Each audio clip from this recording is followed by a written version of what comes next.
Well, one Australian journalist has suggested it's becoming more dangerous to carry a camera on America's streets than a gun. She was responding to the latest attack on the press. It happened right in front of the White House. This is the moment an Australian TV crew were violently moved on. Whoa! And here's the same incident from another angle. The cameraman was shoved in the face, the reporter was hit with a baton across her back, and Prime Minister Scott Morrison has asked Australia's embassy in Washington to investigate. Well, the US Embassy in Australia has tweeted, "We remain steadfast in our commitment to protecting journalists," but not all American police officers seem to share that commitment. Here's the Washington Post detailing numerous attacks on journalists. Some estimate there have been more than 100. This article quotes the executive director of the Committee to Protect Journalists, who says, "I've never seen anything quite like this. Many of the norms have broken down." Well, Linda Tirado is a freelance photojournalist. On Friday, she was shot with a rubber bullet while covering the protests in Minneapolis, and she's lost the sight in one of her eyes. This is what she told us. I was lining up a shot and I caught a projectile from the direction where the police were.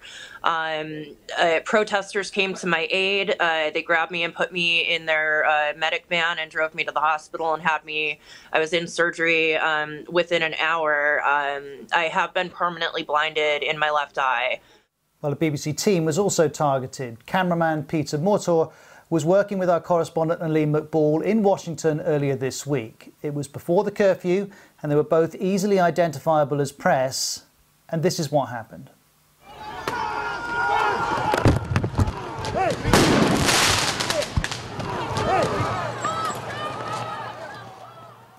Meanwhile, the president has continued to tweet about the need to dominate on the streets and has continued his attacks on the press too. This tweet is from Sunday. He said the lamestream media is doing everything within their power to foment hatred and anarchy.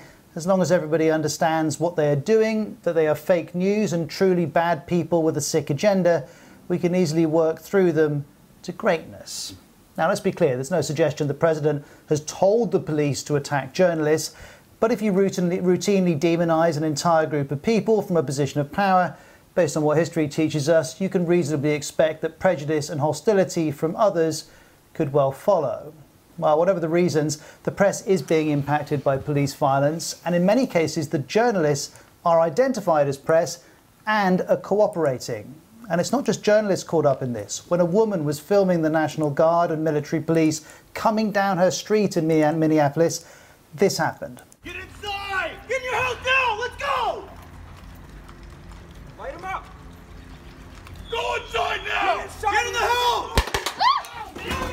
Now, of course, the reasons why all of these incidents are happening is very hard to pin down so soon after they've occurred. Each circumstance varies, and it's too early to have everyone's accounts. However, perhaps we were offered a clue in this Vice News video. I'm press! I don't care, get down! I am press! I don't care, get down! Okay, I'm down, I'm down. "I'm press," says reporter Michael Anthony Adams. "I don't care," comes the reply, and then the pepper spray comes out. And this video and many others are causing concern. The head of the UN tweeted at the weekend, "When journalists are attacked, societies are attacked. No democracy can function without press freedom." And in the last week, various US police forces have shown, at best, repeated indifference to the role of the press, at worst, something more sinister. And each incident places a further question mark by Ronald Reagan's idea that American democracy is a beacon to the world.